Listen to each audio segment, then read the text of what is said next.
Hey everybody, Lines on Paper here, and this is our review of The War of Realms, issue number 6. The conclusion of Marvel's big annual, or I guess bi-monthly at this point, big all-character crossover for this year. The final issue came out today, so I decided to go ahead and just do an entire series review on this one. So let's get started, start with the latest issue. So this one starts off with Thor. He's on fire. He has found that the tree of life is growing within his sun, and in order to finally end the War of Realms, to defeat Malekith, he's going to go into the sun, nail himself to the world tree, and sacrifice his eye for knowledge, just like his father Odin did back at the beginning of the world. So he's gone and done that. The tree informs him that the eye for him is not good enough. He wants the last shard of his old hammer Mjolnir, which was destroyed in the last issue with the Jane Foster Thor. And he's been holding on to it as part of his identity, part of what makes it him. So it's hard for him to let go. And then the story flashes forward to in the future, where we see some descendants of Thor on a fully restored Asgard are telling the story of Thor on the World Tree. And as they're getting to the point where Thor's comrades travel into the future, the Fantastic Four appears, and we see an old man Thor, known as Thor the Allfather, was waiting for him. Back in the present, we see Thor beaten and burned, missing an eye, missing an arm, hair's gone. He's got his replacement hammer, cybernetic arm, and he's getting ready to go off and battle Malekith, who has captured his father and mother, Odin and Freya. And Malekith left specific instructions that if anyone other than Thor appears to rescue them, then he would kill them outright. And so, being the smart Asgardian that he is, he gets himself an old version of himself from the future and a young version of himself from the past to create a rescue force of just Thor. And this results in a large battle, finally ending with the defeat of Malekith, who had taken Venom's symbiote, made it into some kind of weapon of corruption, and had opened the gates of the Nine Realms onto Midgard, allowing all of Thor's nightmares just pour onto Earth and conquer the planet. So now the War of Realms is over. What did I think of this story overall? Well, as I go down the checklist, whenever they're doing these big character crossovers, I would rather these crossovers be about the heroes having to band together to defeat some greater villain or evil that has come to challenge them. Something with very big stakes. The world, the universe, the space-time continuum, whatever you want to make it.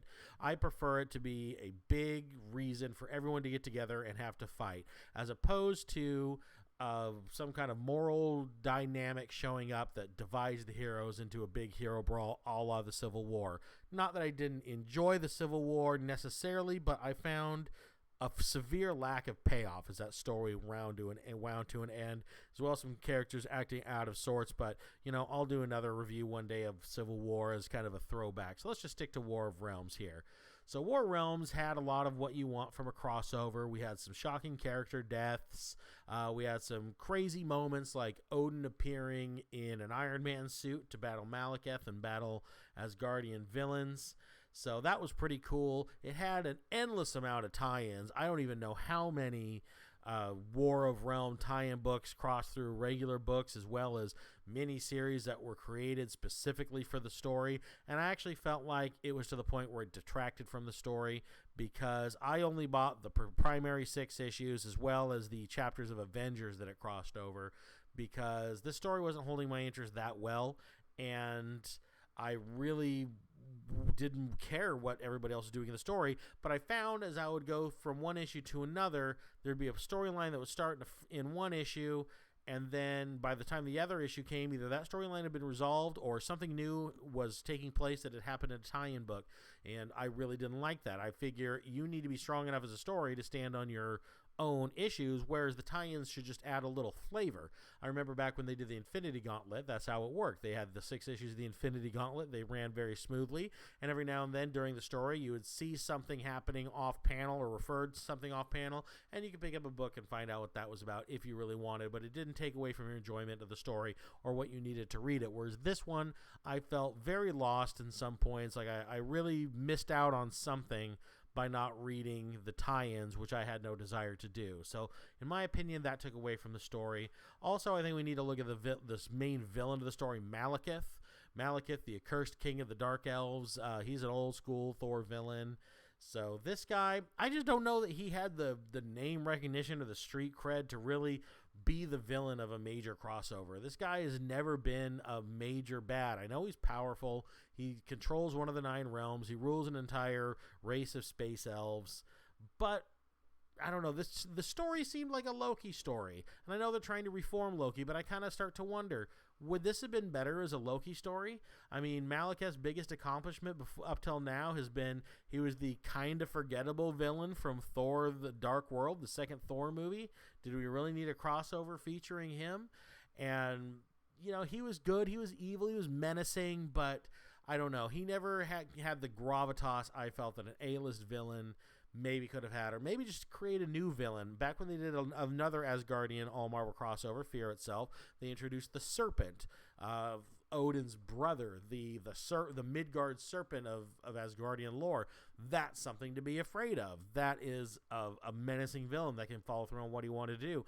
Malekith, not to mention, really all he did was open gateways and let other villains come through and kind of do his work, and then he carved up the earth for him.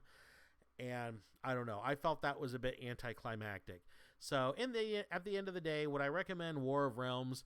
Probably to a Thor fan. This had a lot of good Asgardian Thor lore moments. Jane Foster Thor was in this towards the end. She returned. Daredevil became an Asgardian god, the god without fear. Venom symbiote and the Punisher both played a very large part. You had a lot of Marvel characters kind of pairing up and some good character moments. But for the most part, this is the Thor story, which is fine. But I felt that this story did not have the gravitas that big events Marvel did in the past has had. The Infinity Gauntlet, for a good example. Anything of that caliber, I don't think it weighed that heavily. Is it better than several other crossovers? Yes. It was better than Secret Invasion. It was better than Identity Disc and a slew of others. So if you want a good superhero brawl, it's a good superhero brawl. Lack of a villain, maybe, but still good superhero brawl. So War of Realms, it's finally wrapped up. It'll be, I'm sure, in trade in the next couple of months. Go ahead and pick that up if you're interested in reading it, or if you have read it already. And we'll move on to this week's pull list. First up is War of Realms Conclusion came out. So did the latest Avengers tie-in. Again, focusing on kind of what was happening with some of the Avengers during the War of Realms, what they were doing, their parts. I didn't feel like this particularly tied in with the storyline. It seemed like a lot of the books that were part of a regular monthly series, other than Venom, really didn't tie in, whereas other books like the Spider-Man, the Punisher, Ages of Atlas, they tied a bit more in directly to the story and had a bit more weight as far as adding or taking away from the story. Next up, we got Amazing Spider-Man. This is a standalone issue, kind of following after the Kraven's Last Hunt, and then the epilogue from the last issue of Kraven's Hunted storyline.